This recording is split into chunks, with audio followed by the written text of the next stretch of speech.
Kalina Oktarani mengaku takut diwawancarai soal perceraian mantan suaminya, Deddy Corbuzier dan istrinya, Sabrina Hairunisa. Sebagaimana diketahui bahwa Deddy Corbuzier baru saja digugat cerai sang istri pada 16 Oktober 2025. Hal tersebut diungkap Kalina saat menjadi bintang tamu acara Rumpi yang dipandu Feni Rose.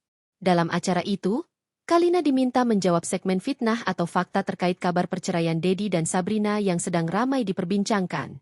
Dengan jujur, Kalina mengaku dirinya takut jika ditanya soal hal tersebut, karena merasa sudah tidak memiliki hubungan pribadi dengan keduanya.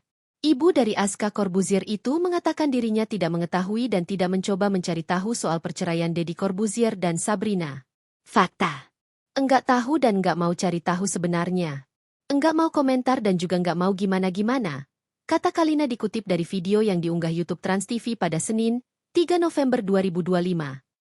Ia menegaskan tidak ingin ikut campur dalam urusan pribadi sang mantan suami. Selain itu, Kalina juga merasa dirinya sudah tidak punya kepentingan lagi dengan kehidupan mantan suaminya. Mantan istri Vicky Prasetyo itu juga menambahkan bahwa satu-satunya hal yang masih menghubungkan dirinya dengan Deddy hanyalah anak mereka, Aska Corbuzier.